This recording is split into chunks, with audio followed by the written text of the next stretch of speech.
Hello students, कैसे हैं आप लोग। स्वागत है आपका मेरे YouTube channel V2 maths classes में। मैं दुर्गेश जोशी। स्टूडेंट्स, आज हम बीएससी थर्ड ईयर और बीएससी सिक्स सेमेस्टर के सेकंड पेपर जिसका नाम एनालिसिस है, जो कि कॉम्प्लेक्स एनालिसिस और रियल एनालिसिस को मिला करके बना हुआ है, उसके हम सेकंड लेक्चर को स्टार्ट कर रहे हैं, जो कि हमारे लास्ट 10 ईयर क्वेश्चन पेपर्स के सॉल्यूशन का है। तो आइए स्टूडेंट्स, उस पर जो हमारा नेक्स्ट क्वेश्चन है वो है prove that del square over del x square plus del square over del y square equal to 4 times del square del z bar. तो आइए इसको हम स्टार्ट करते हैं। सॉल्यूशन है इसका। तो यहाँ पर आप ये तो हम सभी को पता है कि जेड इक्वल टू हम क्या लिखते हैं, तो हम लिखेंगे वी है z equal to x plus i y and इसका कंजुगेट जेड बार कितना हो जाएगा, एक्स माइनस आई वाई। तो स्टूडेंट्स, अगर हम इन दोनों को ऐड कर देते हैं तो जेड प्लस जेड बार हमें क्या मिलेगा, ट्वाइस ऑफ एक्स मिलेगा। यहाँ से हम x equal to 1/2 z plus z bar लिख सकते हैं। एंड अगर इन दोनों को सब्ट्रैक्ट कर दिया जाए, जेड माइनस जेड बार कर दिया जाए, तो ये हमें ट्वाइस ऑफ आई वाई मिल जाएगा। तो यहाँ से हम y फाइंड आउट कर सकते हैं, वो हो जाएगा 1/2i और जेड माइनस जेड बार। तो स्टूडेंट्स, इन दोनों इक्वेशनों को हम कंबाइंडली एक इक्वेशन सपोज कर लेते हैं, मतलब एक्स और वाई का जो इक्वेशन आ रहा है, इससे हम इक्वेशन नंबर फर्स्ट सपोज कर लेते हैं। ठीक है, देन फर्दर देखेंगे आप कि हम सपोज कर लेते हैं कि एफ फंक्शन है एक्स और वाई का, let f be a function of x and y. तो देन अब जैसा कि आपने देखा, x की वैल्यू z और z बार के फॉर्म में आ रही है और y की वैल्यू भी z और z बार के फॉर्म में आ रही है, तो हम कह सकते हैं then f is a function of z comma z bar. ठीक है, तो देयरफॉर अगर del f over del z find out करेंगे तो हमें क्या मिलेगा, देखिए del f over del x into del x over del z plus del f over del y into del y over del z. And चलिए पहले इसी को सॉल्व कर लेते हैं। देखिए यहाँ से स्टूडेंट्स देखो, तो हम इक्वेशन नंबर 1 से del x over del z, यहाँ पर जो वैल्यू आ रही है del x over del z और del x over del y की वैल्यू हम फाइंड आउट कर सकते हैं इक्वेशन नंबर 1 से। अगर हम इन दोनों को डिफरेंशिएट करें इक्वेशन नंबर 1 से, अगर हम देखें तो del x over del z की वैल्यू और del x over del y over del z की वैल्यू बड़ी आसानी से आ सकती है। तो आप यहाँ पर लिखेंगे फ्रॉम इक्वेशन फर्स्ट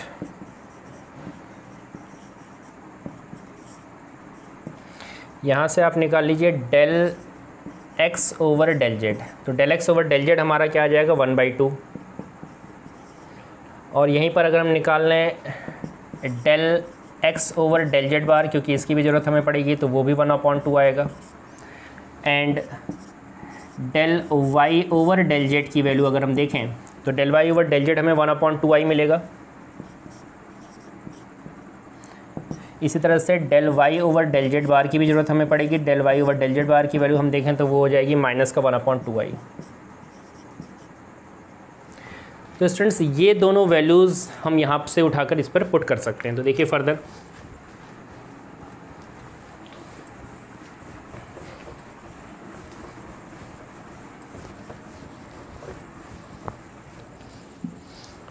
तो यहाँ पर हो रहा है this implies that del f over del z equals to del f over del x, इसकी वैल्यू है हमारे पास 1/2। और इसी तरह से del f over del y, इसकी वैल्यू हमें मिल रही है 1/2i।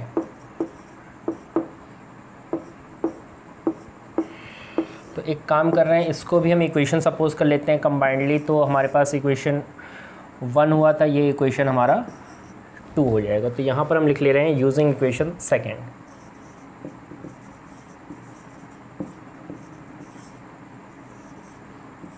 इक्वेशन सेकंड का यूज़ कर लिया। देन फर्दर यहाँ से देखिए 1/2 आप बाहर ले लेंगे, तो ये 1/2 और आप ऐसे ऐसा लिख लीजिए del f over del x. 1/i को आप न्यूमरेटर में ले जाएंगे तो ये -i में कन्वर्ट हो जाएगा और ये हो जाएगा del f over del y. तो ये del f over del x की वैल्यू स्टूडेंट्स हमारे पास आ चुकी है, del f over sorry del z की वैल्यू आ चुकी है। इसको हम इक्वेशन नंबर 3 ले लेते हैं। सेम इसी तरह से डेल एफ ओवर हम डेल जेड बार भी निकाल लेते हैं। तो also del f over del z bar देख लीजिए, तो ये आ जाएगा del f over del x और del x over del z bar plus del f over del y into del y over del z bar. Students ये values हमें यहाँ से मिल जा रही हैं सेकेंड इक्वेशन से, तो फिर से हम यहीं पर पुट कर लेंगे। तो ये वैल्यू है del f over del x और इसकी वैल्यू आई थी 1/2 और plus del f over del y, इसकी वैल्यू आई है -1/2i। तो अगेन इक्वेशन 2 का यूज़ हो रहा है, तो यहाँ पर आप इसे डिफाइन कर लेंगे कि इक्वेशन 2 का यूज़ कर रहे हैं, यूजिंग इक्वेशन 2।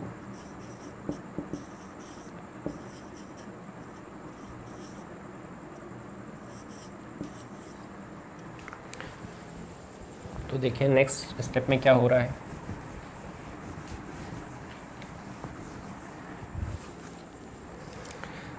तो यहाँ से ये बन रहा है del f over del z bar equals to आप 1/2 बाहर कॉमन ले लेंगे और ये del f over del x और ये माइनस का 1/2i है और i ऊपर जाएगा तो माइनस माइनस प्लस हो जाएंगे, तो ये plus i del f over del y बन जाएगा।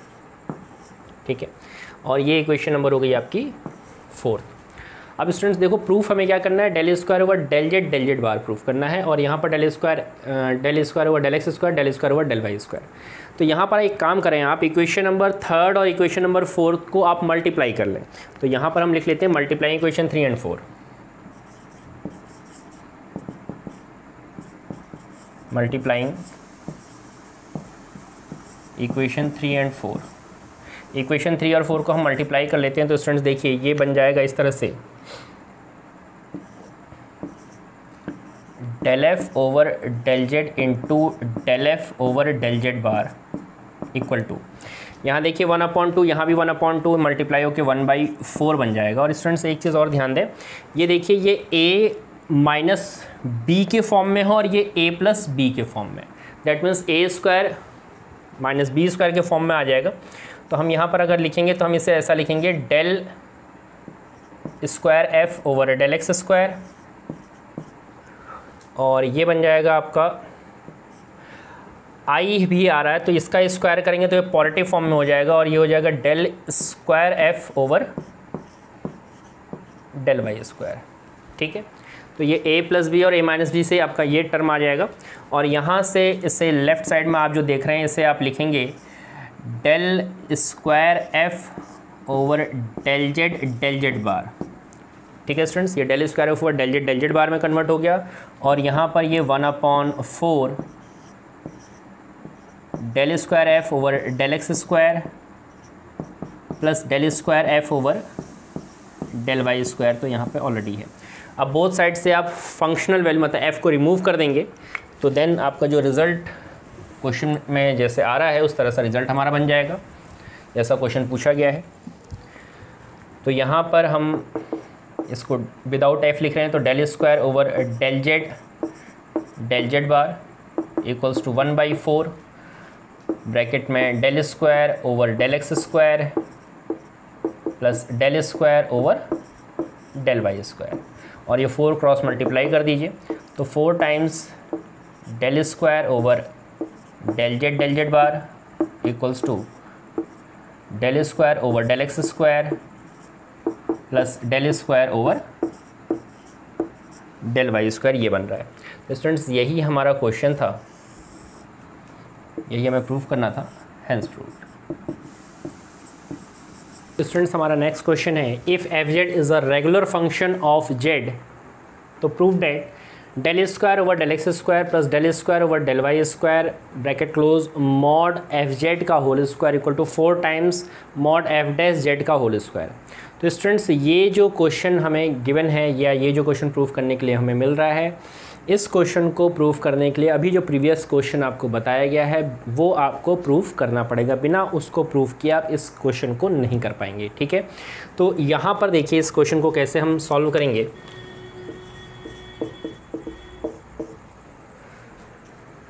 तो देखिए यहाँ पर आप लेफ्ट हैंड साइड लेकर चल रहे हैं, तो यहाँ पर आप लिखेंगे LHS, और LHS हमें गिवन है del square over del x square plus del square over del y square bracket close mod f z का होल स्क्वायर। तो स्टूडेंट्स यहाँ पर देखें, जो मैं आपसे कह रहा हूँ कि आपको प्रीवियस क्वेश्चन को करना पड़ेगा। तो प्रीवियस क्वेश्चन का रिज़ल्ट क्या था, देखिए प्रीवियस क्वेश्चन का रिज़ल्ट था कि del square over del x square plus del square over del y square equal to 4 times del square upon में डेल जेड बार, ये था। तो यहाँ हम लिख लेंगे सिंस कि ये रिज़ल्ट हमारे पास है। तो ये रिज़ल्ट आया कहाँ से, तो ये रिज़ल्ट आपको पहले प्रूफ करके देना पड़ेगा। ठीक है, ये रिज़ल्ट, ये क्वेश्चन जब आप प्रूफ करेंगे देन उसके बाद LHS लेकर आप सॉल्व करेंगे। ठीक है, तो यहाँ पर आप बताएं कि ये है हमारे पास, और इसकी वैल्यू देखिए, क्योंकि यहाँ पर हम डायरेक्ट इसकी वैल्यू यूज़ कर रहे हैं, क्योंकि ये वैल्यू क्या हो रही है 4 times del square del z bar. तो इस वैल्यू का यहाँ पर यूज़ करना है, तो ये वैल्यू आप डायरेक्ट नहीं लिख सकते यहाँ पर। तो यहाँ पर आप 4 times del square del z bar हम लिख रहे हैं, और मॉड एफ जेड का होल स्क्वायर लिख रहे हैं। तो स्टूडेंट्स इस क्वेश्चन को आपको प्रूफ करने के लिए ये रिज़ल्ट प्रूफ करना कंपलसरी है। ठीक है, देन इसके बाद आप आगे इसी तरह से सॉल्व करेंगे जैसे करवाया जा रहा है। देन फर्दर देखिए, यहाँ पर हम 4 times del square del z bar के लिए इसको हम मॉड एफ जेड के होल स्क्वायर को क्या लिख सकते हैं, एफ जेड और एफ जेड बार लिख सकते हैं।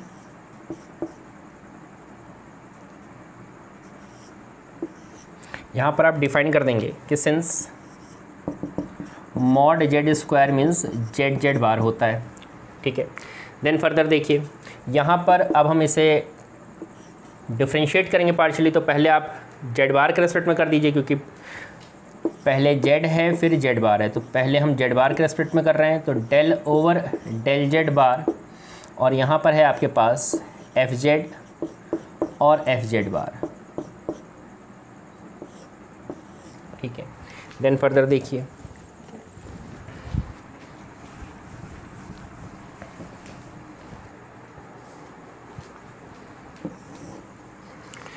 तो यहाँ पर फंक्शन पहले जेड बार के, हम जेड बार के रेस्पेक्ट में कर रहे हैं, तो फंक्शन एफ जेड बार का ही डिफरेंशिएशन यहाँ पर हो जाएगा। तो ये 4 times del over del z, और यहाँ पर आप लिख रहे हो एफ जेड, आप आउटसाइड द डिफरेंशिएशन कर देंगे पार्शियल डिफरेंशिएशन, और इसका डिफरेंशिएशन हो जाएगा एफ डैश जेड बार। ठीक है, देन 4 टाइम्स, अब आप यहाँ पर जेड के रेस्पेक्ट में पार्शियल डिफरेंशिएट करने जा रहे हैं, तो एफ जेड का ही होगा डिफरेंशिएशन। तो मैं यहाँ पर डायरेक्टली इसको लिख दे रहा हूँ एफ डैश जेड, और ये एफ डैश जेड बार आपका एज इट इज़ रहेगा। ठीक है स्टूडेंट्स, अब यहाँ पर देखिए, जैसे अभी आपने बताया था कि मॉड एफ जेड स्क्वायर को आप लिख रहे थे एफ जेड बार, उसी तरह से आप इसे क्या लिख सकते हैं, मॉड एफ डैश जेड का होल स्क्वायर लिख सकते हैं। ठीक है, सेम वही कंडीशन कि since mod z equal to z bar होता है। ठीक है स्टूडेंट्स, तो देखिए यहाँ पर ये रिज़ल्ट आपका एकदम से आ गया, तो ये आपका RHS हो गया। तो स्टूडेंट्स नेक्स्ट क्वेश्चन है हमारा कॉचीज़ फंडामेंटल थ्योरम। तो ये स्टूडेंट्स थ्योरम है, नेम से हैं, तो यहाँ पर state and proof Cauchy fundamental theorem भी दे सकता है, और इस तरह से भी दिया गया है कि if f z be an analytic function inside and on a closed contour C, then integration over C F Z D z equal to 0 proof करना है। देखिए स्टूडेंट्स यहाँ पर इसका जो सॉल्यूशन होगा, तो प्रूफ ऑफ द थ्योरम, तो यहाँ पर हम स्टार्ट कर रहे हैं कि we have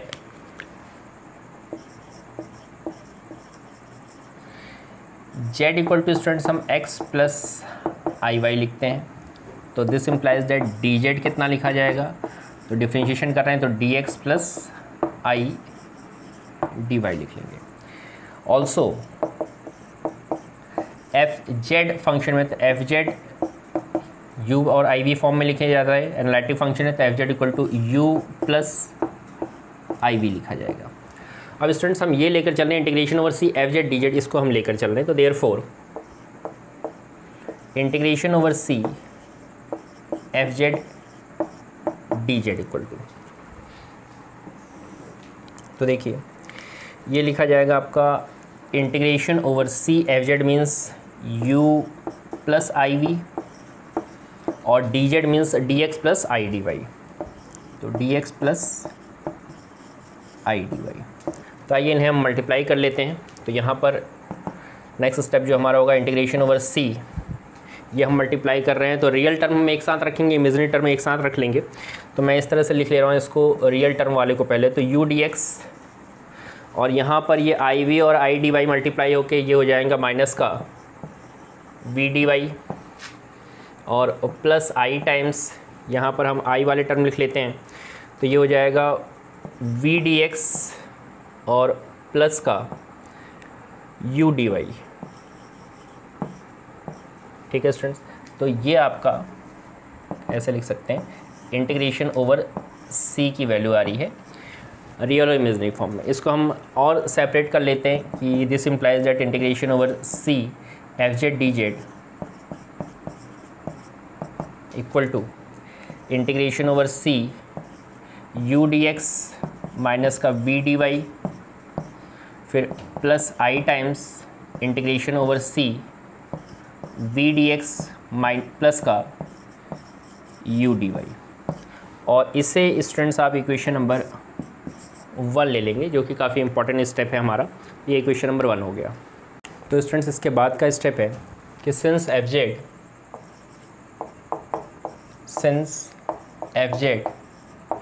is an analytic function with respect to C, मतलब कंटूर सी, तो therefore Cauchy-Riemann equations are satisfied such that,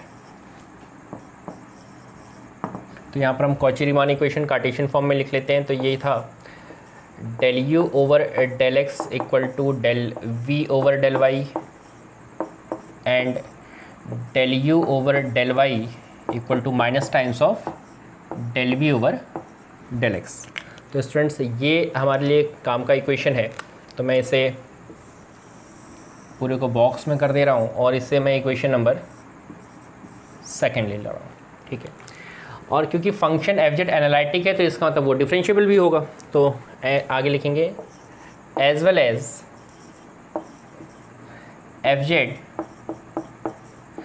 is a differentiable function.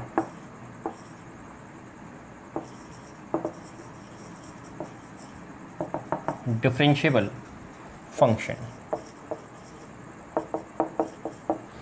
और नेक्स्ट, अगर फंक्शन डिफरेंशिएबल है तो ऑब्वियस है वो कंटिन्यूस भी होगा। तो यहाँ पर हम लिखेंगे we know date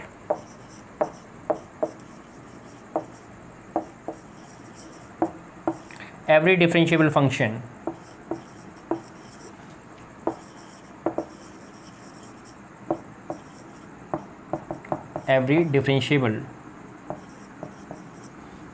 function is continuous।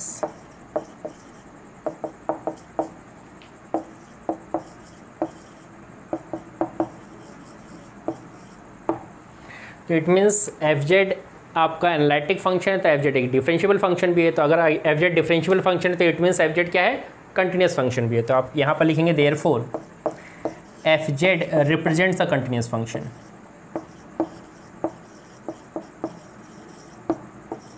F z represents a continuous function.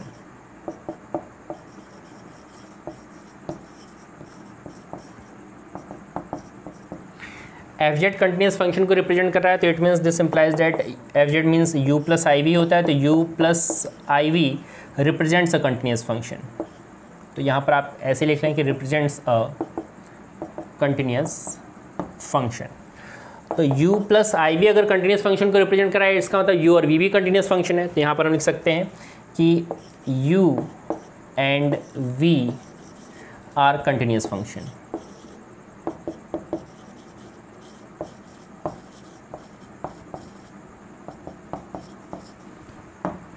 Then students u और v कंटिन्यूस फंक्शन कहाँ है, क्योंकि जो फंक्शन डिफाइन हो रहा है वो क्लोज कंटूर c पर डिफाइन हो रहा है, तो u और v कंटिन्यूस फंक्शन है कहाँ, क्लोज कंटूर c में।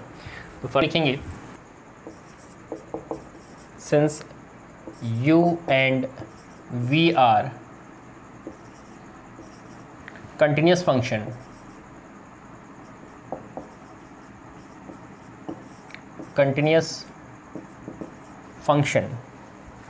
विच defined,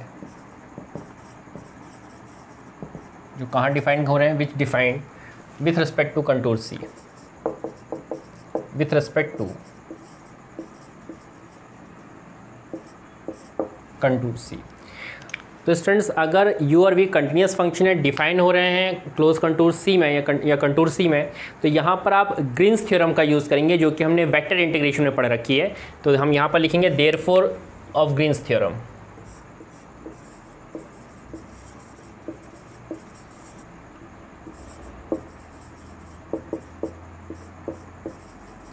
therefore of greens theorem, क्योंकि ग्रीन्स थ्योरम भी कंटिन्यूस फंक्शन पे ही वर्क करती है।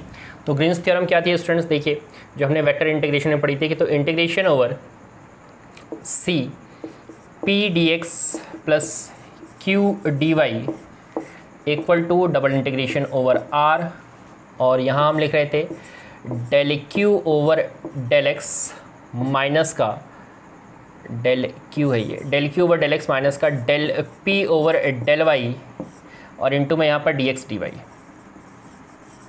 Where P and Q are continuous function। तो स्टूडेंट्स P एंड Q क्या है, कंटिन्यूस फंक्शन है, तब आपका ग्रीन्स थ्योरम यहाँ पर यूज़ हो रहा है। तो देखो स्टूडेंट्स हमने अभी थोड़ी देर पहले डिफाइन किया कि U और V कंटिन्यूस फंक्शन है। तो इक्वेशन नंबर 1 जो आपकी यहाँ पर मैंने रोक के रखी है, देखिए इक्वेशन नंबर 1 आपका U और V ही के फॉर्म में है। आप देख रहे हैं U और V को आपने डिफाइन कर रखा है कि ये कंटिन्यूस फंक्शन है। तो इक्वेशन नंबर 1 में आप इस ग्रीन्स थ्योरम का यूज़ करने जा रहे हैं सीधे सीधे। तो देखिए स्टूडेंट्स यहाँ पर हमारे पास इक्वेशन नंबर 1 से हम लिखेंगे, तो so from equation first, so from equation first, तो देखिए integration over C F Z D z equal to, यहाँ पर देखें इंटीग्रेशन मतलब ये दो पार्ट हमें यहाँ दोनों पर यूज़ करना पड़ेगा ग्रीन्स थ्योरम। तो यहाँ पर हो जाएगा डबल इंटीग्रेशन ओवर आर, और हम इसे इस तरह से लिख पाएंगे कि माइनस का del we over del x, और फिर माइनस का del you over del Y bracket close D x D Y, फिर प्लस आई times double integration over R. इसके लिए हम क्या लिख पाएंगे, देखिए ये लिख पाएंगे हम del you over del x, और माइनस का del we over del Y bracket close D x D y. तो स्टूडेंट्स यहाँ पर हमने ग्रीन्स थ्योरम इक्वेशन नंबर 1 पे यूज़ कर लिया। देन अब अभी हमने थोड़ी देर पहले सेकंड इक्वेशन लिया था, जिसमें हमने कॉची-रीमान इक्वेशन को बताया था कि वो सेटिस्फाइड हो रही, तो सेकंड इक्वेशन हमारा कॉची-रीमान इक्वेशन वाला था। तो देखिए यहाँ पर उस सेकंड इक्वेशन का भी यूज़ होने वाला है जो अभी आपने दी थी। तो चलिए मैं अभी डिफाइन कर दूंगा आपको। तो यहाँ पर देखिए फर्दर जो अब होने वाला है यहाँ पर देखेंगे, तो डबल इंटीग्रेशन ओवर आर, ये आपका माइनस का del we over del x, ठीक है अपनी जगह पर, इसको हम कुछ नहीं चेंज कर रहे हैं। देखो स्टूडेंट्स कॉची-रीमान इक्वेशन जो सेकंड इक्वेशन दिया गया है, तो del you over del y को आप क्या लिख रहे थे, माइनस का del we over del x लिख रहे थे। आप देख लेंगे वहाँ पर इक्वेशन नंबर 2 में, तो ये हम लिख रहे थे माइनस का del we over del x, और यहाँ पर D x D y plus I times double integration over are. और यहाँ पर देखें स्टूडेंट्स, यहाँ पर हम del you over del x को क्या लिख रहे थे इक्वेशन नंबर 2 में, अगर कॉची-रीमान इक्वेशन में चले जाएं तो del you over del x को हम लिख रहे थे del we over del y. तो यहाँ पर ये लिखा जाएगा del we over del Y, और माइनस का del we over del y आपके पास ऑलरेडी पहले से है, और ये आपका डी एक्स डी वाई। तो स्टूडेंट्स यहाँ पर हम लिख लेंगे यूजिंग इक्वेशन सेकेंड,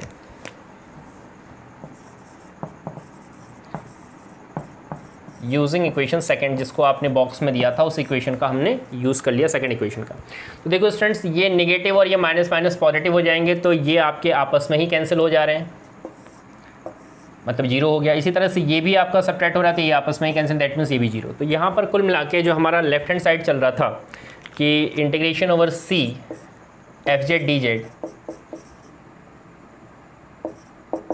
ये राइट हैंड साइड पूरा ही जीरो हो गया, ठीक है। तो ये integration over C F Z D z, ये राइट हैंड साइड आपका पूरा जीरो हो चुका है, और यही हमें प्रूफ भी करना था। तो यही आपकी कॉचीज़ फंडामेंटल थ्योरम है, ठीक है। तो this is Cauchy's fundamental theorem.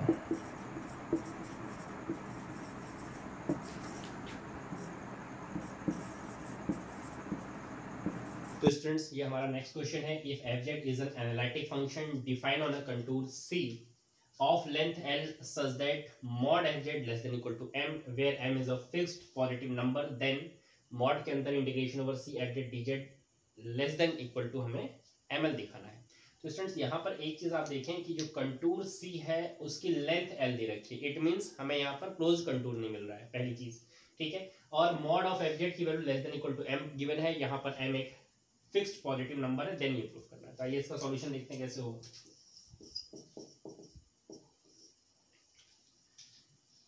Let C be a contour. Let C be a contour in between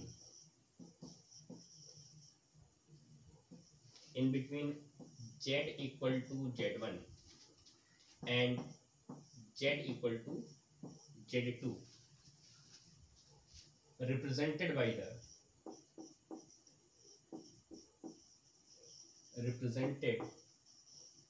the parametric equation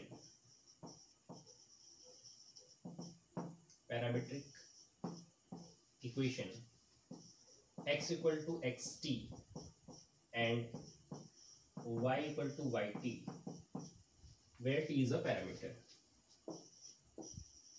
where t जो आप देख रहे हैं ये parameter, where t is a parameter।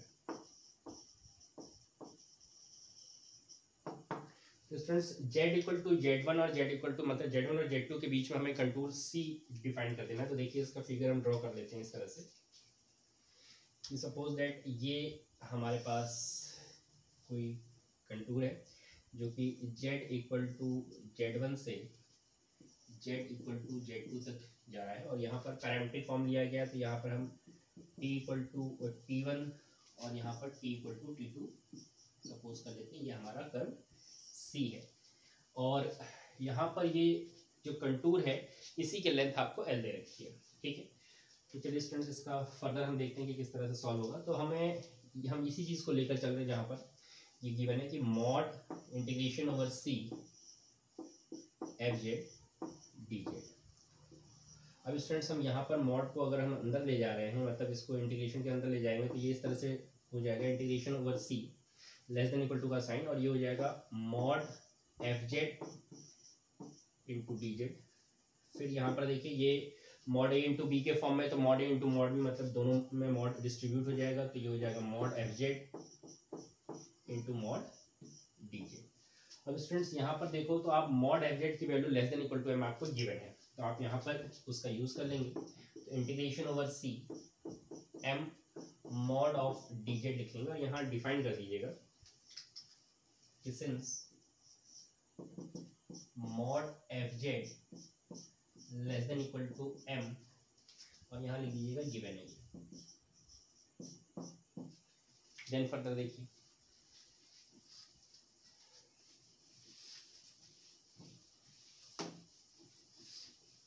हमें ये रिजल्ट ml के इक्वल दिखानी है। तो फर्दर देखते हैं, यहाँ पर इस रिजल्ट को मैं बॉक्स में कर ले रहा हूँ क्योंकि ये हमें प्रूव करके देना है। तो देखिए फर्दर, तो यहाँ पर स्टूडेंट्स आप less than equal to m आप आउटसाइड द इंटीग्रेशन ले लें, इंटीग्रेशन ओवर c, और मॉड ऑफ dz को आप dz को dx प्लस i dy लिख सकते हो, क्योंकि since z equal to x plus i y होता है तो this implies that d z equal to d x plus i d y बन जाएगा। देन फर्दर अब अगर हम इसका हम मॉडुलस लेते हैं तो मॉडुलस क्या हो जाएगा स्टूडेंट, देखिए ये अंडर रूट में रियल पार्ट का स्क्वायर प्लस इमेजिनरी पार्ट का स्क्वायर, मतलब कि हो जाएगा डी एक्स का स्क्वायर प्लस डी वाई का स्क्वायर। ठीक है, अब यहाँ पर जो हमारा कंटूर है वो देखिए T equal to T one से T equal to T two के बीच में, मतलब पैरामीट्रिक फॉर्म में लिया गया है। तो यहाँ पर हम इसे इस तरह से डिफाइन करेंगे कि जो इंटीग्रेशन ओवर सी है वो अब इंटीग्रेशन ओवर क्या हो जाएगा, टी वन से टी टू तक जाएगा। अब जैसे ही आप इंटीग्रेशन कन्वर्ट कर रहे हैं तो यहाँ पर आप इसको भी चेंज करेंगे, ये आपका हो जाएगा d x over D T का होल स्क्वायर और यहाँ हो जाएगा d Y over D T का होल स्क्वायर। तो इक्वेशन बैलेंस करने के लिए यहाँ पर हमें इसे बैलेंस करने के लिए मैं यहाँ पर डी टी भी लिख दूंगा, जिससे कि आपका ये बैलेंस रह जाएगा।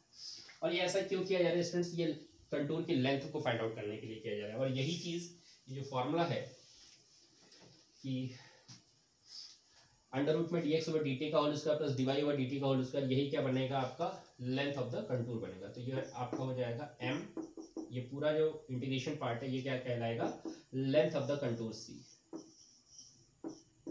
Length of the contour C, ये पूरा टर्म आपका जो है ये length of the contour C बनेगा। ठीक है, इंटीग्रेशन पूरा ये लेते हैं। ठीक है, और लेंथ ऑफ द कंटूर आपको क्वेश्चन में गिवन थी वो एल था आपका, तो ये हो जाएगा less than equal to m into l. तो फाइनली जो रिजल्ट है वो हमारा था कि मॉड में integration over C F Z D Z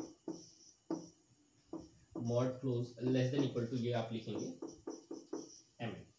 तो यही स्टूडेंट्स हमें प्रूव करके देना था।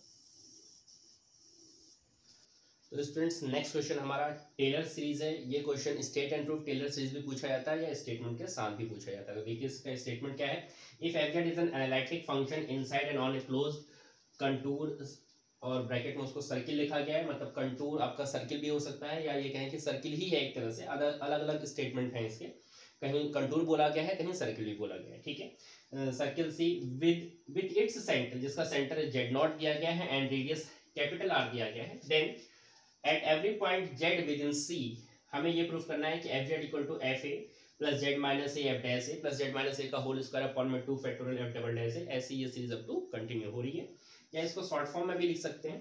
तो f Z equal to summation n equal to 0 to infinity a n z minus A to the power n, where a n की value function का nth differentiation at the point A upon में n factorial. इसका proof है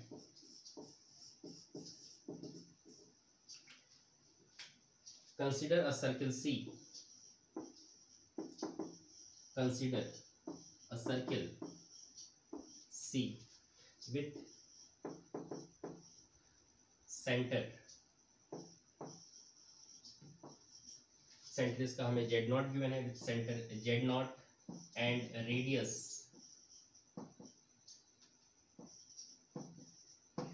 suppose z is any point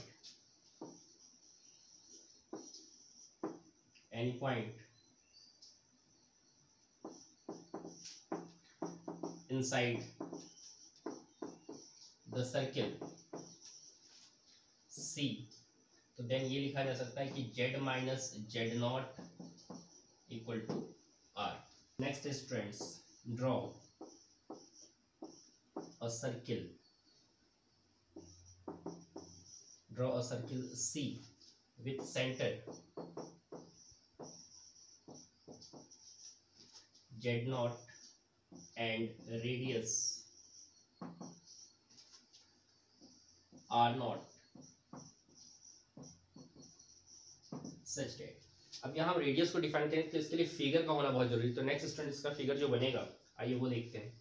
students यहाँ पर जो circle होंगे, 2 circle draw करने हैं हमें।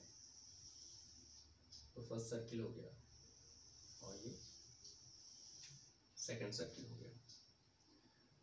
तो फर्स्ट दोनों के सेंटर हमें जेड नॉट लेने हैं, तो ये हमारा कॉमन सेंटर हो गया Z not.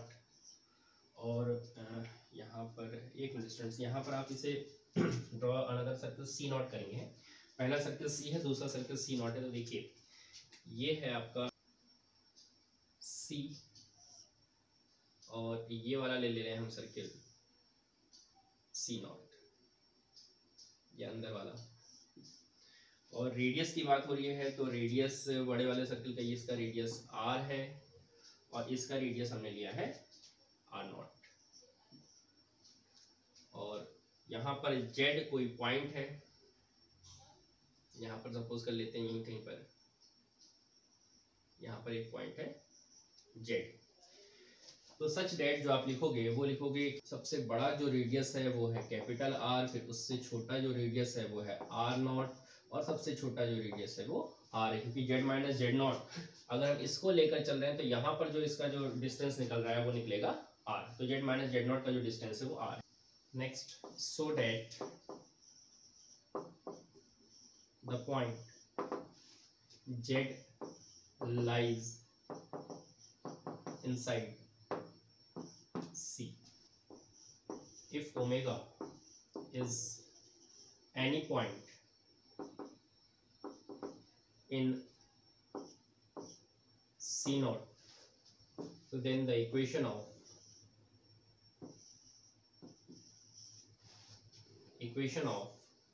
C naught is given by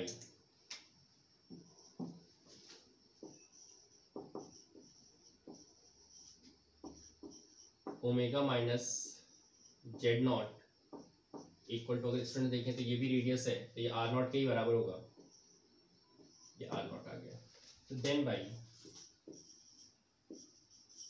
Cauchy's integral formula,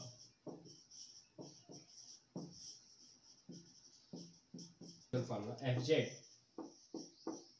equal to 1/2 pi I integration over C F omega D omega upon में omega minus Z. Next step में देखिए 1/2 पाई आई इंटीग्रेशन ओवर सी, ये F omega D omega ऐसे ही रखेंगे, और यहाँ पर आप देखिए तो हम यहाँ पर ए सब्ट्रैक्ट कर रहे हैं और ए ऐड कर दे रहे हैं, तो ये हो जाएगा हमारा omega minus A plus A minus Z. Students इसको डिफाइन कर देते हैं, देखिए 1/2 पाई आई integration over C F omega D omega upon में इसे आप omega minus A minus common लेते हुए इसे आप जेड माइनस ए लिख सकते हो, ठीक है। देन फर्दर देखिए यहाँ पर लिख दे रहे हैं, फिर स्टूडेंट्स यहाँ पर हमारा लेफ्ट साइड में एफ जेड चल रहा था, f Z equal to 1/2 pi I integration over C F omega D omega, यहाँ से आप ओमेगा माइनस ए कॉमन ले लीजिए, तो ये ओमेगा माइनस ए कॉमन लेने पर हमें क्या मिल रहा है 1 माइनस का Z minus A upon omega minus A मिल जाएगा। देन फर्दर देखिए 1/2 पाई आई integration over C F omega upon में ओमेगा माइनस ए, ये पूरी ब्रैकेट ऊपर चली जाएगी तो आपके बन जाएगा 1 माइनस जेड माइनस ए अपॉन में ओमेगा माइनस ए होल पावर -1 डी ओमेगा। अब स्टूडेंट्स आइए इसको हम ओपन करेंगे, तो यहाँ पर जो बनेगा देखिए ये आपकी x minus 1 to the power -1 की जो बायनॉमियल एक्सपेंशन है उससे इसको एक्सपेंड करेंगे। तो देखिए यहाँ पर मैं डिफाइन कर दे रहा हूँ कि since 1 minus x to the power -1 का अगर हम एक्सपेंशन करते हैं तो ये मिलेगा 1 plus x square plus x cube, ऐसे ही अप टू सो ऑन। तो इसी तरह से यहाँ पर इसका भी हो जाएगा, तो देखिए ये f Z equal to 1/2 pi I integration over C F omega upon में ओमेगा माइनस ए, और ये बन जाएगा देखिए 1 प्लस जेड माइनस ए अपॉन में ओमेगा माइनस ए, फिर जेड माइनस ए अपॉन ओमेगा माइनस ए का होल स्क्वायर, और इसी तरह से ये प्रोसेस आपकी कंटिन्यू हो जाएगा f Z equal to, integration separate कर लेते हैं, तो 1/2 पाई इंटीग्रेशन ओवर सी, अच्छा एक मिनट, यहाँ पर डी ओमेगा भी है, तो ये बन जाएगा एफ ओमेगा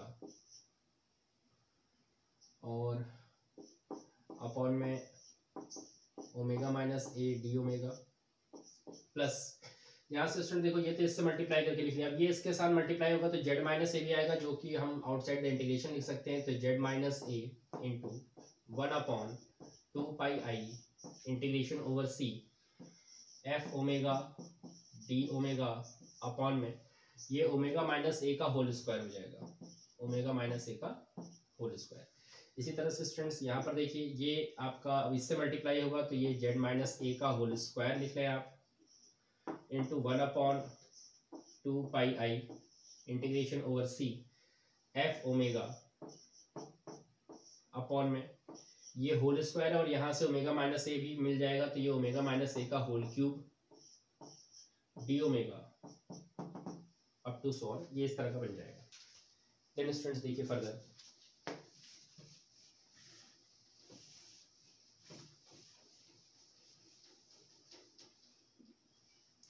देखो स्टूडेंट्स अब यहाँ पर ये जो बन रहा है इसको एक्चुअली हम क्या लिखेंगे, इसके लिए मैं आपको थोड़ा सा रफ आइडिया दे देता हूँ। यहाँ पर देखें हमने Cauchy's integral formula for nth derivative जो देखा था, तो वो क्या था, F N A equal to N factorial upon में 2 पाई आई integration over C F Z D Z upon में Z minus A to the power n plus 1, ये देखा हमने। तो स्टूडेंट्स यहाँ से देखिए अगर मैं यहाँ पर n फैक्टोरियल को लेफ्ट साइड में लेकर आ जाऊँ तो वो अपॉन में डिनोमिनेटर में आ जाएगा, तो फंक्शन का nth differentiation at the point A upon में n फैक्टोरियल की वैल्यू क्या हो जा रही है, देखिए 1/2 पाई आई integration over C F Z D Z upon में Z minus A to the power n plus 1, ये ऐसा मिल जाएगा। तो स्टूडेंट्स यहाँ पर देखो अगर मैं यहाँ पर n इक्वल टू 0 लेता हूँ तो n इक्वल टू 0 लूंगा तो मुझे ये मिल जाएगा, क्योंकि यहाँ पर वेरिएबल आपका z में चल रहा है, यहाँ पर वेरिएबल हम ओमेगा में ले रहे हैं, तो देखो क्या आएगा, f अगर ओमेगा में होगा तो f 1/2 pi I F omega D omega upon में omega minus A to the power 1, तो ये तो ऑलरेडी मिल रहा है। तो इसको अगर हम इस फॉर्मूले से कंपेयर करते हैं तो हम क्या लिखेंगे, एफ ए, क्योंकि n के प्लेस पर 0 रखना है तो इसका मतलब n इक्वल टू मतलब n के प्लेस पर 0 मतलब फंक्शन का डिफरेंशिएशन हो ही नहीं रहा है, यहाँ पर n का मतलब यहाँ पर क्या है, n टाइम डिफरेंशिएशन, और फैक्टोरियल 0 की वैल्यू भी क्या होती है, 1 होती है, तो यहाँ से हमें क्या मिलेगा, एफ ए। ठीक है, फिर यहाँ पर देखें तो ये जेड माइनस ए, और यहाँ पर स्टूडेंट्स देखो अब आप n इक्वल टू 1 रखते हो तो जेड माइनस ए का होल स्क्वायर आ जाएगा, तो यहाँ पर आप देखो ओमेगा माइनस ए का होल स्क्वायर, बाकी सारी चीजें, तो इट मीन्स यहाँ पर हमें क्या मिलेगा, एफ डैश ए अपॉन में 1 फैक्टोरियल 1 ही होता है, 0 फैक्टोरियल भी 1, यहाँ पर अगर आप चाहें तो ये 0 फैक्टोरियल लिख लीजिए, 0 फैक्टोरियल की वैल्यू भी 1 होती है। इसी तरह से यहाँ पर देखिए ये जेड माइनस ए का होल स्क्वायर और यहाँ पर हो जाएगा क्यूब है, तो क्यूब है तो इसका मतलब n की जगह 2 रखा गया होगा, तो यहाँ पर क्या आ जाएगा, एफ डबल डैश ए अपॉन में 2 फैक्टोरियल, और ये प्रोसेस ऐसे ही कंटिन्यू होती रहेगी। तो स्टूडेंट्स यहाँ पर ये Cauchy's integral formula for nth derivative आपका यूज हुआ है, जो आप यहाँ पर इसको इस तरह से कन्वर्ट कर पा रहे हैं। ठीक है, देन फर्दर देखिए, तो यहाँ पर this implies that F Z equal to, ये हमें क्या दे रहा है, F A plus Z minus A F dash A plus Z minus ए का whole square F double dash ए अपॉन में 2 factorial plus up to so on, इस तरह से मिल रहा है स्टूडेंट। देन फर्दर देखिए जो हमें प्रूव करना था टेलर्स सीरीज, वो इसी फॉर्म में थी, तो हम यहाँ पर फाइनली लिखेंगे this implies that F Z equal to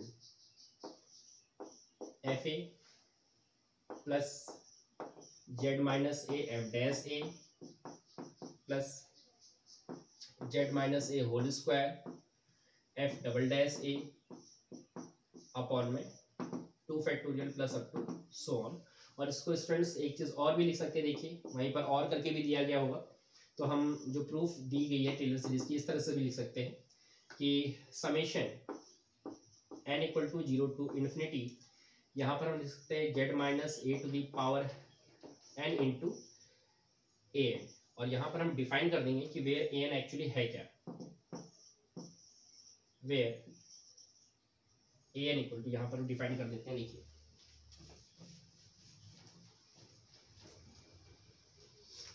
where a n equal to f N a upon में n फैक्टोरियल। जैसे जैसे स्टूडेंट्स आपकी यहाँ पर n की वैल्यू चेंज होती जाएगी, ये वैल्यू आती जाएगी। देखिए यहाँ पर अगर हम n इक्वल टू 0 रखते हैं, देखो n इक्वल टू 0 रखने का मतलब z minus a to the power 0, तो n किसी की पावर 0 1 हो जाती है। देखिए तो यहाँ पर आपके पास फर्स्ट टर्म में z माइनस a नहीं आ रहा, और यहाँ पर n इक्वल टू 0 रखने का मतलब ये क्या बन जाएगा, देखिए मैं यहाँ पर डिफाइन कर दे रहा हूँ। अगर हम 0 पर वर्क करते हैं तो ये f मतलब कि 0 टाइम डिफरेंशिएशन अपॉन में 0 फैक्टोरियल, तो इसकी वैल्यू क्या आ जाएगी, एफ ए ही आएगी। तो देखिए फर्स्ट वैल्यू हमारी एफ ए आ जा रही है। अब अगर हम n इक्वल टू 1 रखते हैं, n equal to 1 means a1, तो n इक्वल टू 1 का मतलब देखिए तो z माइनस a की पावर 1 वो मिल रहा है हमें, और यहाँ पर देखिए n इक्वल टू 1 रखने का मतलब 1 time differentiation F dash a upon में फैक्टोरियल 1, फैक्टोरियल 1 की वैल्यू भी 1 होती है, तो ये टर्म हमारा मिल जा रहा है। मतलब अगर हम इसे ओपन करेंगे n इक्वल टू 0 1 2 3, तो पहला टर्म, दूसरा टर्म, इसी तरह से लास्ट टर्म मिल जाएगा। तो आप इस तरह से भी इसको डिफाइन कर सकते हैं। तो यही हमारी स्टूडेंट्स क्या है, टेलर सीरीज है, जो कि हमें प्रूफ करना था। ठीक है, तो this is required Taylor's series. Students ये हमारा नेक्स्ट क्वेश्चन है, if f x plus h equal to f x plus h f dash x plus h square upon में 2 factorial F double dash x plus theta h, find the value of theta as x tends to a where f x की value given है x minus A to the whole power 5/2। Students ये question आपका 2016 में आया हुआ है, 2016 का question है। तो आइए, हमें ये function f x plus H, ये हमें वैल्यू पूरा, ये इक्वेशन हमें गिवन है, और हमें एक्स थीटा की वैल्यू निकालनी है। किस लिमिट के पर बोला जा रहा है, जब एक्स टेंस टू ए हो तब आपको थीटा की वैल्यू फाइंड आउट करनी है। तो देखिए इसका सॉल्यूशन कैसे होगा। तो हमें जो गिवन हम उसी को लेकर चलेंगे। तो वी हैव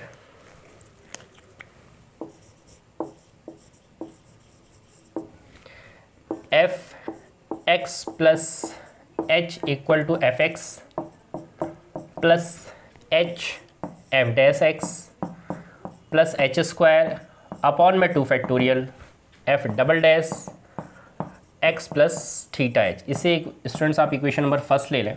ठीक है, तो अब देखिए यहाँ पर हमें ये गिवन है एफ एक्स इक्वल टू इतना, तो since f x equals to x minus A whole power 5/2, तो देयरफॉर अगर एफ एक्स इतना है तो एफ एक्स प्लस एच कितना होगा। तो देखिए एफ एक्स प्लस एच में एक्स के प्लेस पर आपको एक्स प्लस एच पुट कर देना है, तो ये हो जाएगा एक्स प्लस एच माइनस ए होल पावर 5/2। ठीक है, तो स्टूडेंट्स ये एफ एक्स प्लस एच की वैल्यू आ गई। एफ एक्स हमें पता ही है, एफ डैश एक्स के लिए हमें इसका डिफ्रेंशिएशन करना पड़ेगा। तो नाउ एफ डैश एक्स कितना हो जाएगा ये, तो इसका डिफ्रेंशिएशन करेंगे तो ये 5/2 और x माइनस ए होल पावर आपकी बन जाएगी ये 3/2, और चेन रूल से डिफ्रेंशिएशन करेंगे तो x का 1 आएगा, तो आगे कुछ करने की ज़रूरत नहीं है। देन इसी का डबल डिफ्रेंशिएशन देख लेते हैं। तो also F double dash x कितना आ जाएगा, देखिए तो ये आ जाएगा, ये आपका 15/4 हो जाएगा यहाँ पर, और फिर x माइनस ए होल पावर 1/2। तो स्टूडेंट्स ये एफ डबल डैश एक्स की वैल्यू आ गई। बट अगर हम इक्वेशन नंबर 1 पर जाएं तो हमें क्या फाइंड आउट करना है, F double dash x plus theta H. तो यहाँ पर आप इसको इस तरह से डिफाइन करेंगे, फर्दर जो स्टेप होगा कि therefore F double dash x plus theta H क्या हो जाएगा। तो स्टूडेंट्स जो आपने अभी एफ डबल डैश एक्स की वैल्यू निकाली है, तो बस एक्स के प्लेस पर आप ये वैल्यू पुट कर दीजिएगा एक्स प्लस थीटा एच, तो ये हो जाएगा 15/4 और x plus theta H minus A to the power 1/2। ठीक है, तो ये वैल्यू आ गई। अब स्टूडेंट्स ये सभी वैल्यूज़ उठाइए और हम इक्वेशन नंबर 1 में पुट करेंगे। ठीक है, तो सो फ्रॉम इक्वेशन फर्स्ट तो ये वैल्यूज़ हम इक्वेशन 1 में, चलो हम यहीं पे लिख देंगे। तो so from equation first, so from equation first, तो आइए देखिए एफ एक्स प्लस एच की वैल्यू हमारे पास क्या है, वो है x plus h minus A to the power 5/2 equal to f x की वैल्यू तो हमें क्वेश्चन में गिवन है x minus A to the power 5/2,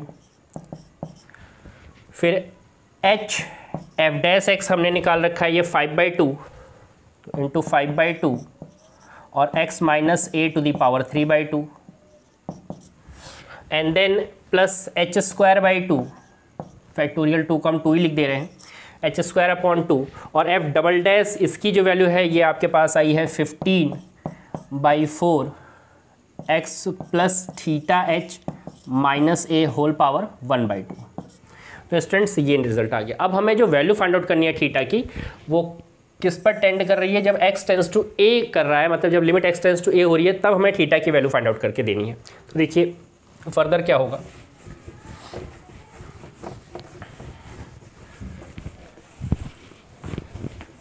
तो यहाँ पर हम लिखेंगे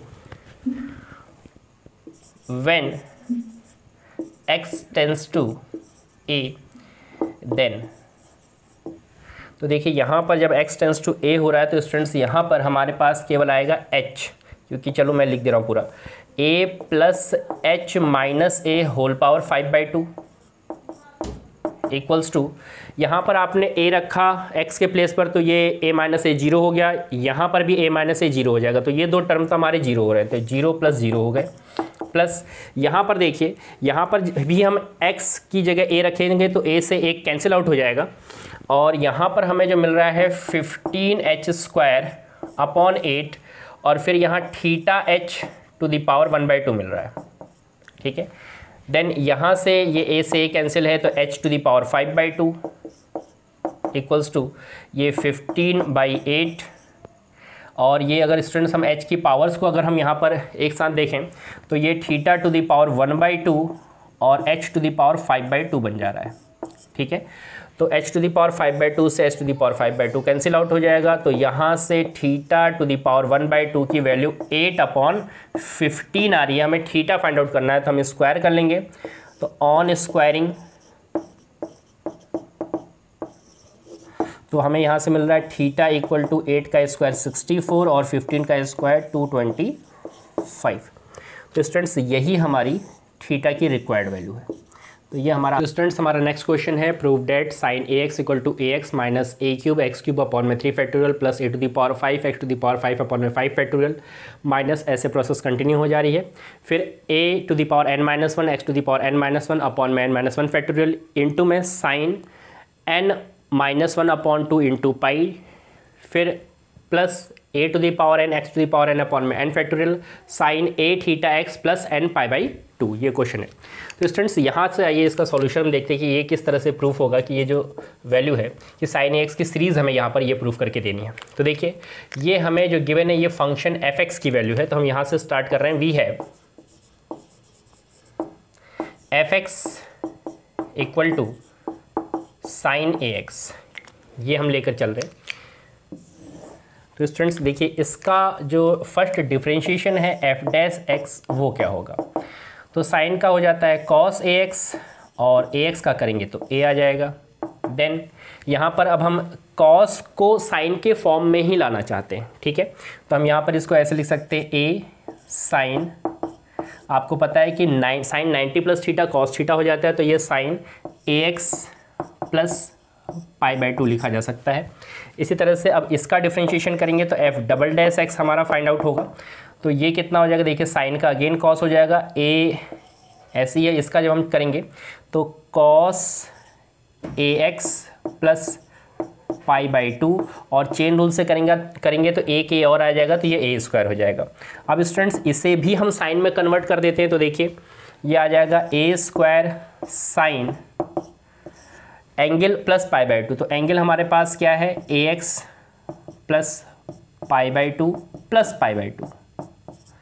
तो डेट मीन्स अगर मैं आपको यहीं पे बताऊं स्टूडेंट्स, तो ये कितना हो जाएगा, साइन ए एक्स प्लस पाई लिख सकते हैं या 2π/2 लिख सकते हो, तो आप इसको 2π/2 के ही फॉर्म में आप इसे एक्सप्रेस करेंगे। तो आप इसे ऐसा लिख लें कि sine A x plus 2 times of pi by 2।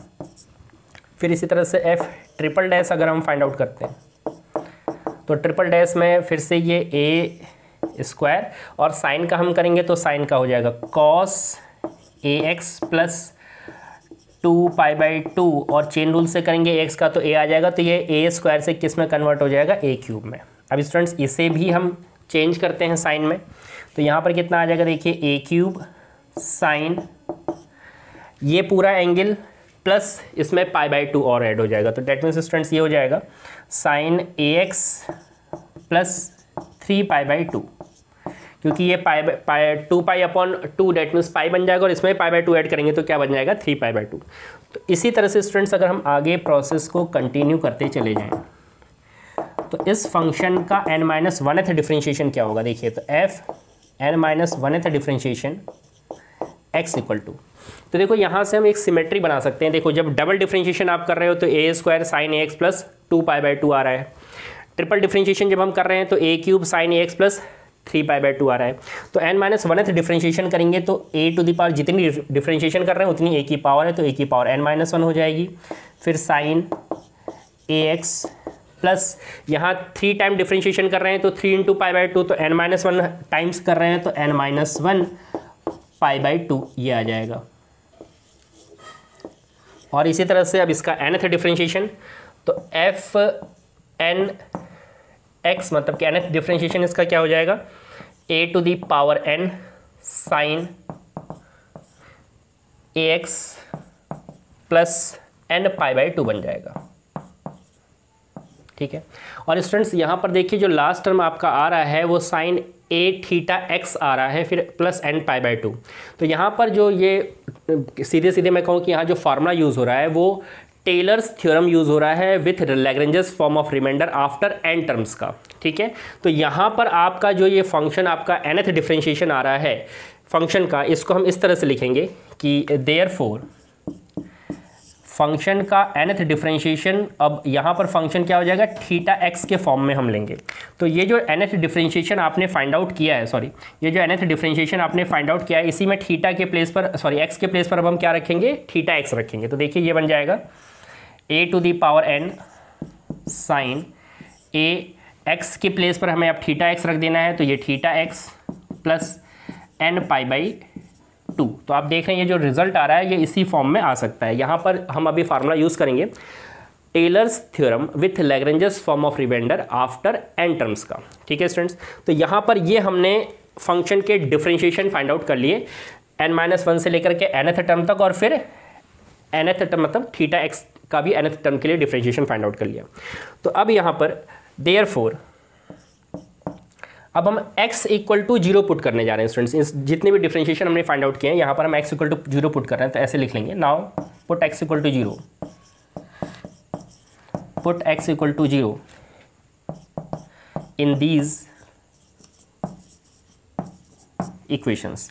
तो केवल हम यहाँ तक करेंगे n इक्वल टू जो x इक्वल टू 0 पुट करेंगे वो n-1th डिफरेंशिएशन तक करेंगे, क्योंकि यहाँ पर 0 का कोई रोल नहीं है, ठीक है। तो यहाँ पर जब x इक्वल टू 0 पुट कर रहे हैं तो देखिए f0 की वैल्यू क्या आ गई, साइन 0 होता है तो यहाँ पर f0 की वैल्यू 0 आ गई। फिर देखिए f0 की वैल्यू क्या आ रही है, f0 की वैल्यू देखो स्टूडेंट्स यहाँ पर आप रख रहे हैं तो ये 0 हो जाएगा और यहाँ पर ये साइन पाई बाई 2 बचेगा और साइन 91 होता है तो यहाँ से आपको मिल जाएगा a। फिर f0 की वैल्यू की अगर हम बात करें तो f0 देखो ये है, तो यहाँ पर एक तरह से क्या आ रहा है ए स्क्वायर साइन ए एक्स प्लस पाई, ठीक है ये 0 हो गया और साइन पाई बच रहा है, साइन पाई 0 होता है तो f डबल डिफरेंशिएशन की वैल्यू 0 हो गई। फिर f ट्रिपल डिफरेंशिएशन देखते हैं, f ट्रिपल डैश 0, तो देखो ट्रिपल डैश 0 में क्या आ रहा है 3 पाई बाई 2 और साइन 3 पाई बाई 2 की वैल्यू क्या होती है, ये तो 0 हो जाएगा, साइन 3 पाई बाई 2 आपका नेगेटिव होता है तो यहाँ पर आ जाएगा ये माइनस का a क्यूब। और इसी तरह से ये प्रोसेस कंटिन्यू होती चली गई और हम यहाँ पर लिख रहे हैं कि fn-1 0 के लिए, ठीक है। तो यहाँ पर देखिए ये कितना हो जाएगा, ये हो जाएगा a to the power n-1 sine, रुकिए मैं 1 मिनट यहाँ लिख देता हूँ,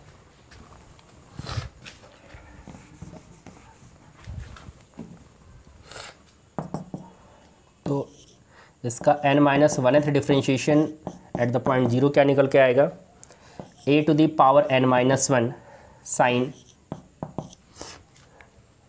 n माइनस 1 पाई बाई 2, कुछ ऐसा। देखो जो हमें रिजल्ट में भी चाहिए यहाँ पर, तो ये इस तरह का बनेगा। ठीक, now using the formula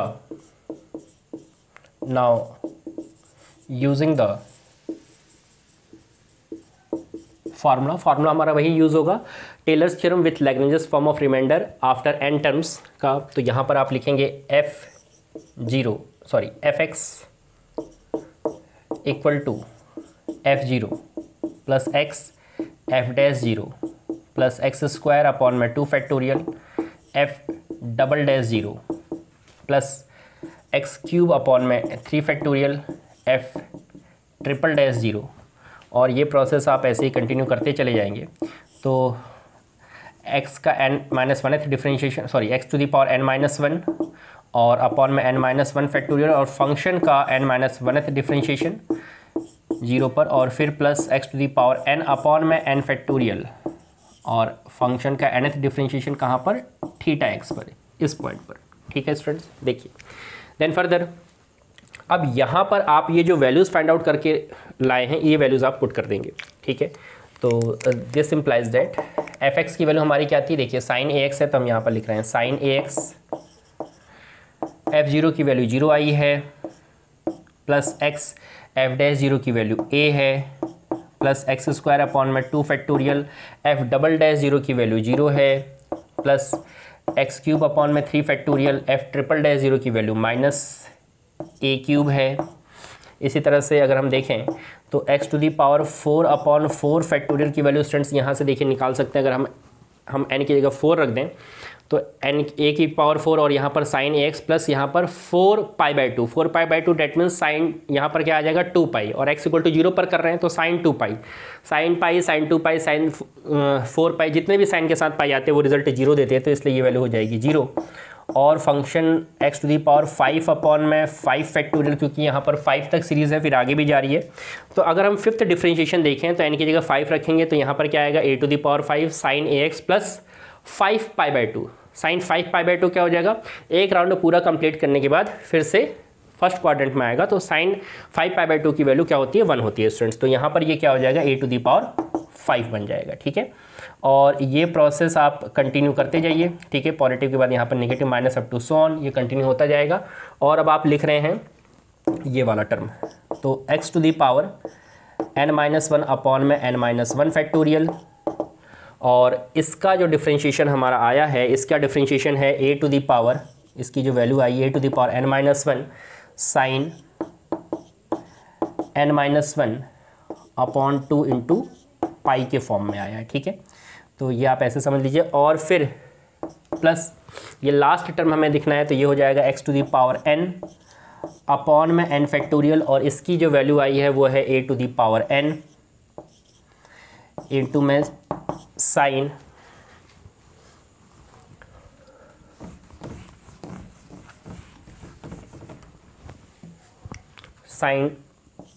a theta x plus n pi by 2 ये बन रहा है। तो आइए स्टूडेंट्स इसको हम सिंप्लीफाई करते हैं और फिर देखते हैं कि ये हमें जो सीरीज़ मिल रही है उसके अकॉर्डिंग आ रहा है या नहीं आ रहा है, जो सीरीज़ दी गई है।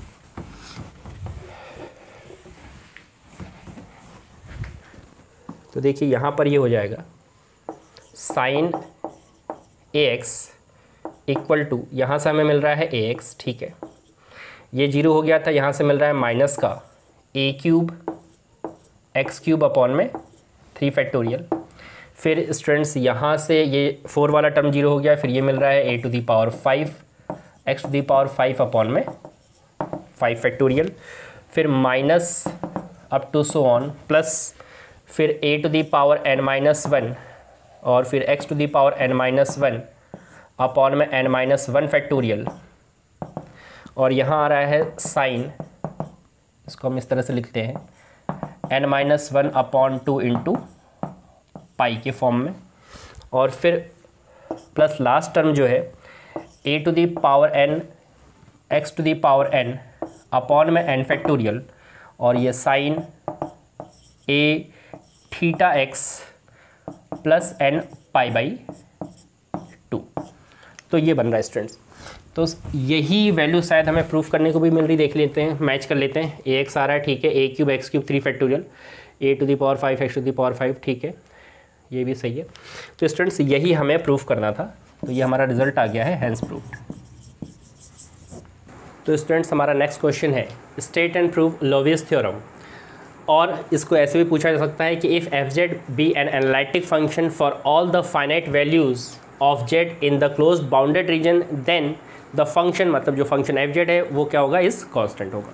तो आइए स्टूडेंट्स इसका सॉल्यूशन देखते हैं कि किस तरह से होगा। तो इसके सॉल्यूशन के लिए हम यहाँ पर कंसिडर कर लेते हैं, consider a closed region, a closed region as a circle C of radius of finite radius, लिखिएगा, of finite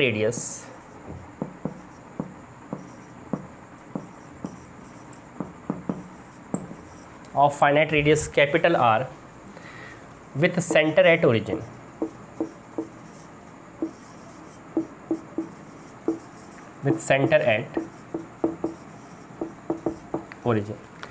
तो ऐसे सर्किल का देखिए जो फिगर हम बना लेते हैं, इस तरह से बनेगा। एक सर्किल हमने ड्रॉ कर लिया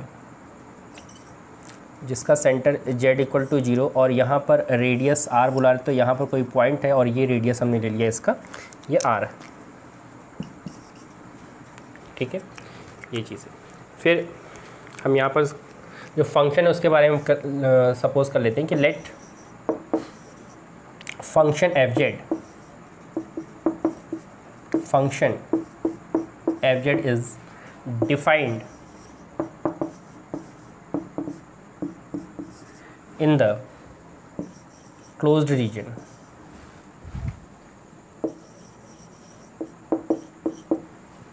ठीक है। फंक्शन भी हमने इसका कह दिया कि इसी रीजन में डिफाइन किया जा रहा है। अब स्टेटमेंट में क्या कहा जा रहा है कि फंक्शन कैसा है, एनालिटिक है। तो since f z is analytic function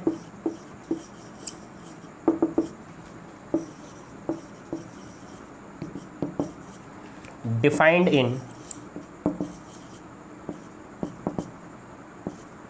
in closed reason,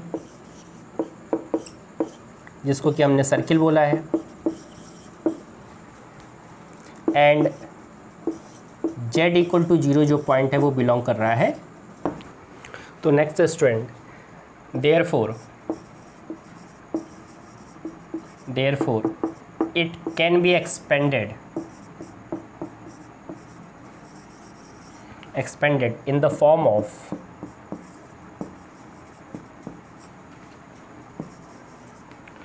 Taylor series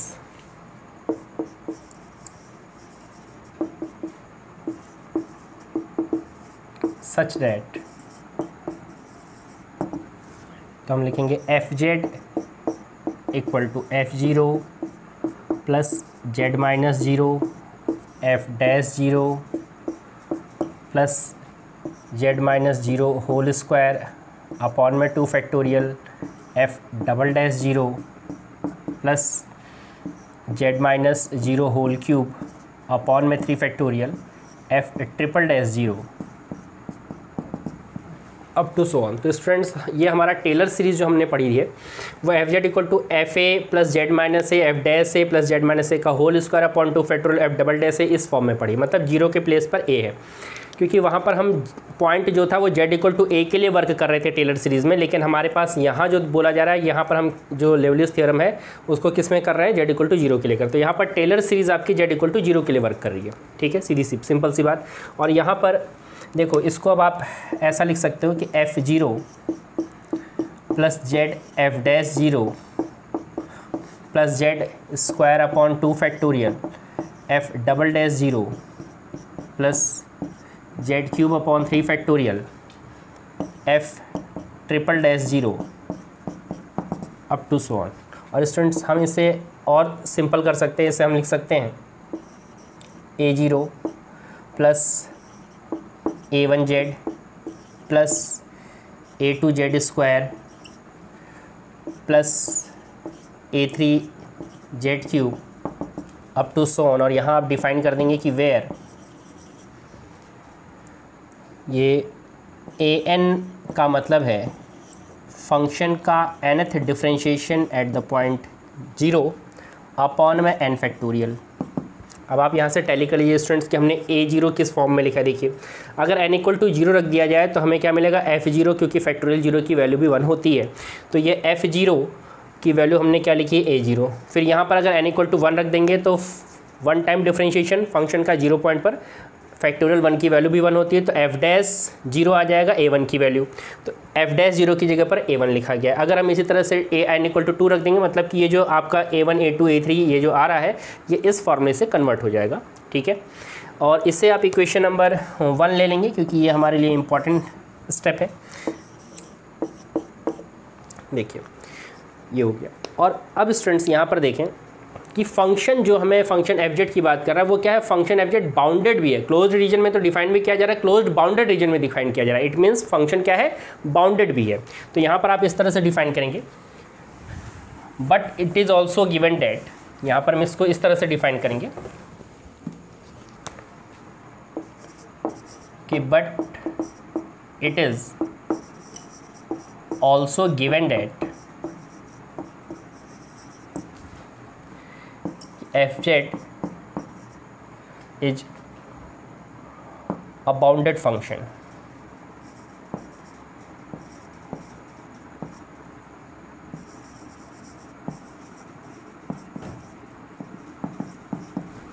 fz is a bounded function, therefore for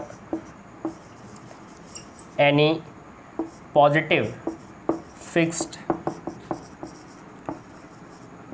number k we can write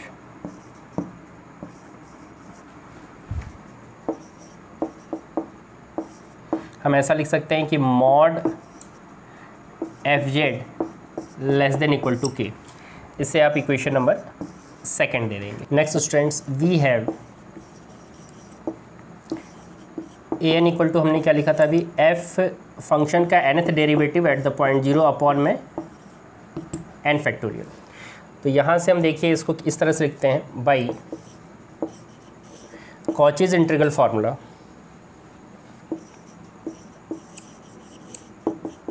by Cauchy's integral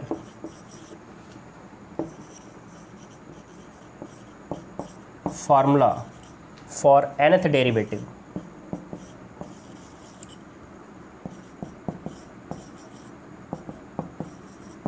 Cauchy's integral formula for nth derivative students जो हमारे पास है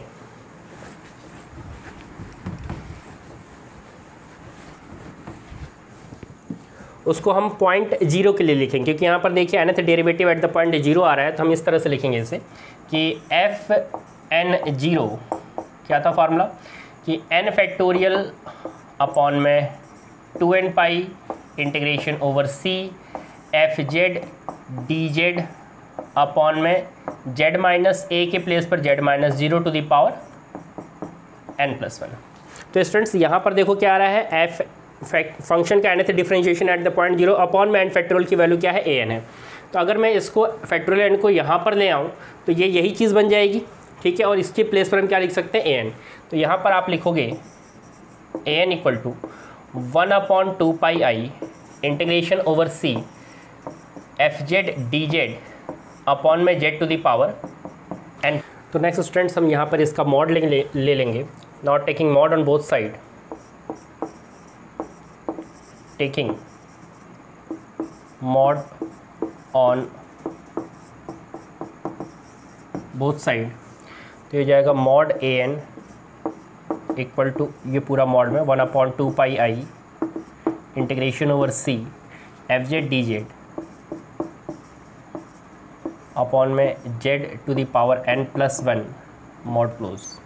अब students जब हम mod को यहाँ पर अंदर डिस्ट्रीब्यूट करेंगे तो यहाँ sign less than equal to हो जाएगा और ये यहाँ पर 1/2 भी मॉड में आ जाएगा, इंटीग्रेशन ओवर सी मॉड एफ जेड, और यहाँ पर मॉड डी जेड भी मैंने सेपरेट कर दिया है, और अपॉन में mod z to the power, इसे हम n+1 फॉर्म में लिखेंगे।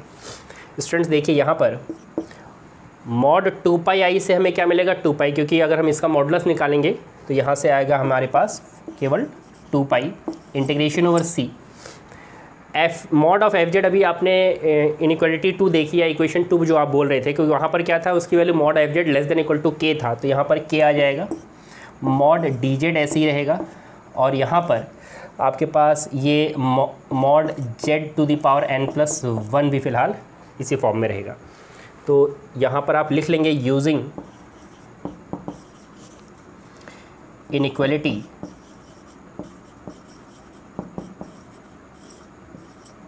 सेकेंड, जो आपने mod f z less than equal to k जो आपने यहाँ पर यूज़ किया वो इनइक्वालिटी सेकेंड है।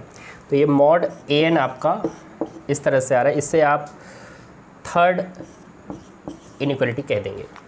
नेक्स्ट स्टूडेंट्स देखिए, अब जो सर्किल हमें दिया गया है हम इसका इक्वेशन बनाएंगे। तो the equation of circle c is given by, the equation of circle C is given by, तो क्या हो जाएगा स्टूडेंट देखिए, मॉड जेड -0, क्योंकि सेंटर इसका 0 है, less than equal to r, या ये हम कह सकते हैं कि mod z less than equal to r, या अगर हम मॉड हटाएंगे क्योंकि कॉम्प्लेक्स नंबर है तो z इक्वल टू क्या बन जाएगा, r e⁻I बन जाएगा। और इसको जब हम स्टूडेंट्स डिफ्रेंशिएट कर लेते हैं तो हमें क्या मिल जाएगा, d z equal to r e⁻I और I थीटा का I इंटू डी थीटा ये बन जाएगा। तो स्टूडेंट्स ये आ रहा, अब आइए यहीं पर मैं आपको इसको मॉड लेकर भी बना देता हूँ, क्योंकि देखिए जेड की वैल्यू तो हमें पता चल गई कि r e⁻I यहाँ रखनी है। तो मॉड ऑफ डी जेड क्या आएगा वो भी देख लेते हैं, क्योंकि इनइक्वालिटी 3 में हमें मॉड डी जेड चाहिए। तो देखिए यहाँ से मैं इसका मॉड डी जेड भी फाइंड आउट कर लेते हैं। तो ये mod D z means mod के अंदर ही r e⁻I into I into d theta, इसको सेपरेट कर लेते हैं। तो ये r मॉड e⁻I 1 हो जाएगा, मॉड I की वैल्यू भी 1 हो जाएगी, और ये बन जाएगा मॉड डी थीटा ओनली। तो मॉड ऑफ डी जेड की वैल्यू क्या आ रही है, r मॉड डी थीटा। अब स्टूडेंट्स ये सारी वैल्यूज़ आपको यहाँ थर्ड इनइक्वालिटी में पुट करनी है, ठीक है। तो सो फ्रॉम 3 लिख लेते हैं, सो फ्रॉम थर्ड इनइक्वालिटी।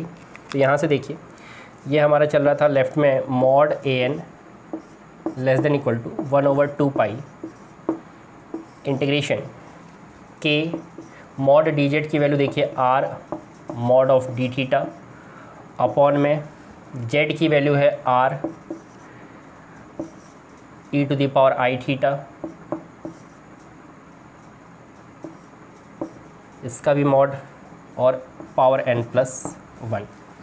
तो यहाँ पर देखो स्टूडेंट्स, अब हम यहाँ पर जो इंटीग्रेशन ओवर c लिख रहे थे, अब c हम नहीं लिखेंगे क्योंकि यहाँ पर थीटा आ गया, वेरिएबल हमारा चेंज हो गया, अभी तक z में था, अब किस में आ गया, थीटा में आ गया। और यहाँ पर आपको सर्किल मिलता है, तो सर्किल जो इसकी लिमिट होगी वो 0 से 2π होगी, ठीक है। तो यहाँ पर जब आप थीटा के फॉर्म में, जैसे ही जेड से थीटा के फॉर्म में आएंगे तो आपकी लिमिट क्या कन्वर्ट हो जाएगी, 0 से 2π में कन्वर्ट हो जाएगी, ठीक है स्टूडेंट्स। और यहाँ मॉड से आप खुद ही देख रहे होगे, मॉड r को r लिखा जा सकता है जैसे आपने यहाँ पर देखा, और मॉड e⁻I आपका 1 हो जाएगा। तो हमारा जो फर्दर जो स्टेप होगा देखिए उसमें हम इसे ऐसा लिखेंगे, less than equal to 1/2π integration 0 से 2π k times r mod D theta आपको डी थीटा ही देगा, देन अपॉन में यहाँ से r⁻n+1 लिखेंगे सीधे, ठीक है स्टूडेंट्स। अब देखिए जो कैंसिल आउट हो सकता है वो हम कैंसिल कर देते हैं, एंड देन फिर इंटीग्रेट करके देखते हैं क्या रिजल्ट आ रहा है। तो फर्दर लेफ्ट हैंड साइड में हमारा mod A N less than equal to 1/2π, देखो k एज ए कांस्टेंट हम आउटसाइड द इंटीग्रेशन ले लेते हैं, यहाँ से r से एक r कटेगा तो r⁻n वो भी एज ए कांस्टेंट है, तो वो भी हम आउटसाइड द इंटीग्रेशन ले लेते हैं और यहाँ पर हमारे पास बच जाएगा ओनली डी थीटा, जिसकी लिमिट है 0 से 2 पाई, और इंटीग्रेट करने के बाद हमें यहाँ से ओनली 2 पाई ही मिलेगा, k अपॉन में r to the power n, और यहाँ से 2 पाई, क्योंकि थीटा आएगा और लिमिट लगा के 2 पाई, तो 2 पाई से 2 पाई कैंसिल, तो यहाँ पर हमारे पास आ रहा है mod an less than equal to k upon r to the power n। ये हो जाएगा इनइक्वालिटी नंबर 4 था। Next step is students, if we put n equal to 0 in inequality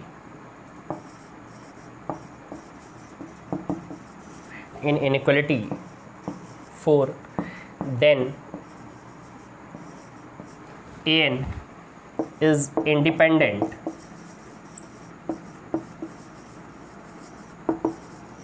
of r। मतलब यहाँ पर आप n इक्वल टू 0 जैसे ही रखोगे तो r की पावर 0 क्या हो जाएगा, 1 हो जाएगा। तो आप यहाँ पर कहना चाह रहे हैं कि जो इनइक्वालिटी 4 जो है उसमें an जो है वो r से इंडिपेंडेंट हो जाएगा। डैट मीन्स आप ये कहना चाह रहे हैं, that means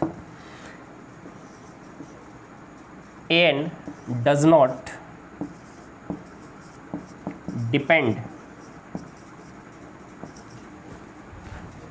on the radius of circle C, क्योंकि ये आर है क्या, ये जो सर्किल हम लेकर चल रहे थे उसका क्या है, वो रेडियस है, तो ये इससे इंडिपेंडेंट हो जाएगा, जो कि रॉन्ग है, which is wrong,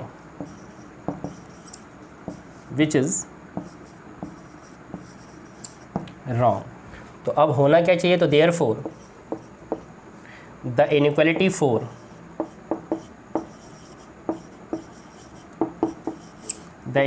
4 is valid for all values of n की सभी वैल्यूज़ के लिए होगी, एक्सेप्ट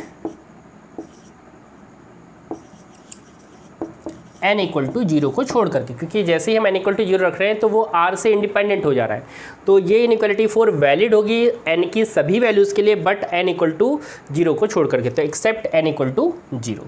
ठीक है, तो डैट मीन्स आप ये कहना चाह रहे हैं, तो इसका जो कंक्लूज़न हम निकाल रहे हैं, डैट मीन्स कि ये जो an है, mod of an less than equal to k upon में r to the power n for all n but n does not equal to 0, तो इसका कंक्लूजन ये निकलेगा। तो नेक्स्ट स्टेप है students, so for all n we apply the limit n tends to infinity, we get, तो यहाँ पर आप अप्लाई कर रहे हैं limit n tends to infinity, तो mod an less than equal to k और r टू दी पावर यहाँ पर इन्फिनिटी हो जाएगा। और स्टूडेंट्स यहाँ पर किसी की पावर इन्फिनिटी, क्योंकि रेडियस की पावर इन्फिनिटी है तो रेडियस कुछ ना कुछ वैल्यू होगी ज़रूर, तो उसकी पावर इन्फिनिटी है तो यहाँ पर इन्फिनिटी आ जाएगा, तो mod an k upon infinity, तो यहाँ से हमें मिल जाएगा मॉड an जो है less than equal to 0 as n tends to infinity पर। इसको ऐसे भी लिख सकते हैं, जब हम मॉड हटाएंगे तो an equal to 0 as n tends to infinity, as n tends to infinity, but यहाँ पर हम ये बताएंगे कि n does not equal to 0 है। ठीक है, क्योंकि ये कंडीशन हमने बता रखा है कि n does not equal to 0, तो दिस इम्प्लाइज दैट अब स्टूडेंट्स अगर हम यहाँ पर n की वैल्यू अगर हम रख रहे हैं 0 1 2 3, तो a0 की वैल्यू 0 नहीं होगी, बट a1 की वैल्यू 0 होगी, a2 की वैल्यू 0 होगी, a3 की वैल्यू 0 होगी, इसी तरह से जितनी भी सभी वैल्यूज़ ऑफ n 0 होंगी, बट n इक्वल टू 0 पर ये वैल्यू 0 नहीं होगी। तो स्टूडेंट्स फर्दर अब ये सभी वैल्यूज़ जो आपने a की फाइंड आउट की हैं, ये आपको इक्वेशन नंबर फर्स्ट में रखनी है, जो हमने पहले इक्वेशन नंबर फर्स्ट बनाया था। तो putting all these values, putting all these values of ए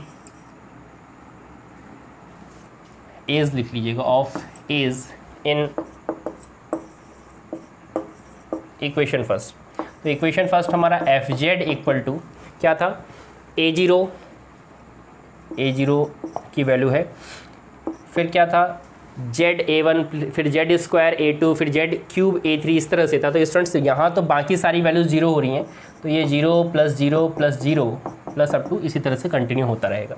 तो स्टूडेंट्स यहाँ से हमें एक्चुअली क्या मिल रहा है, एफ जेड इक्वल टू क्या मिल रहा है, ए जीरो, और ये विच इज़ अ कांस्टेंट, यहाँ पर ये क्या है, एक कांस्टेंट होगा, तो विच इज़ अ कांस्टेंट।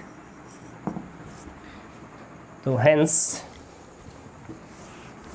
तो जो गिवन फंक्शन है, हेंस द गिवन फंक्शन